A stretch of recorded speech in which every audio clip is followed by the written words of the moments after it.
Hi everyone, Agustin here. Welcome to Wigs Philippines, the original. For today's video, I'm going to show you a wig demo. Yes, this is a human hair wig. Naka-name to under Sir Romel. So, hi Sir Romel. Backstory about this hair. There has been an honest mistake regarding this because I thought okay na siya or na-release ko na siya before Holy Week. But all of a sudden, hindi ko pala siya na padala. So it's been more than a month na din. So I do apologize, Sir Romel, for this honest mistake. But it has been finished. Actually, natapos talaga namin siya in less than, around 2 weeks. Then we created another one. Kung may makikita kayong short hair dyan, isa sa mga yan, yung nagkaroon ng problem when it comes dun sa haircut. But of course, we recreated it again. So, dito sa akin, kahit na malugi ako, I'll make sure na magagawa ko yung hair ninyo.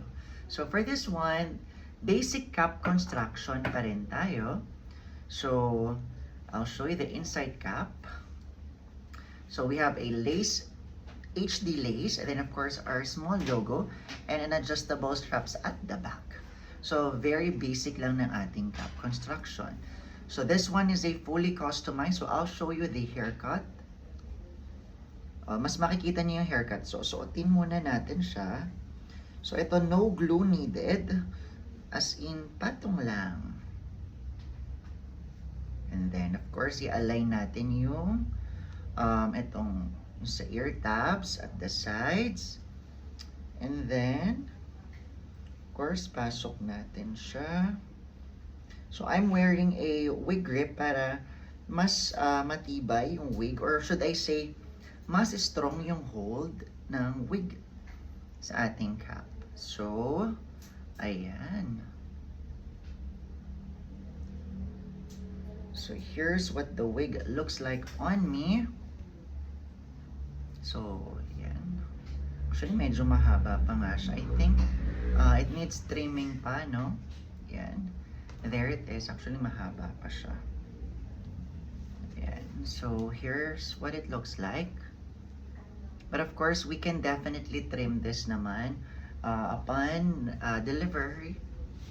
So, this one na home service natin to. So, most likely, madi-deliver natin siya. So, ayan. And then, of course, at the sides, here's what it looks like at the back. I'm not sure makikita. I just need to, yan, this is the back part.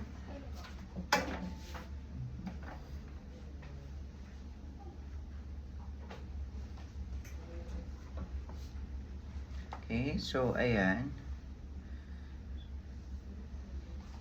Nag-slide back yung aking wig cap. So I'll try to wear this without using a wig cap. So tara, suotin natin siya ng walang wig cap.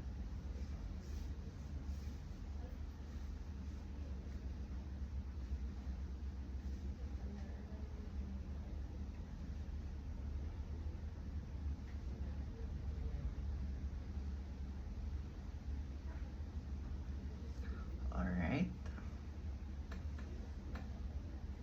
Yun. So here's our hair parting. Ayan. We can definitely change the hair parting. But of course, it's best na basa pa yung buhok because magsiset siya once matuyo na siya. So dito sa sides, ayan yung ating hair. So this one is just a traditional cap.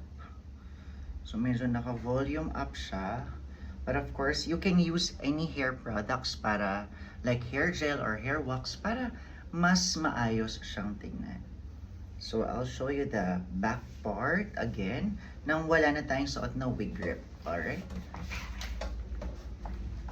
Cut lang. Yan. Kita ba?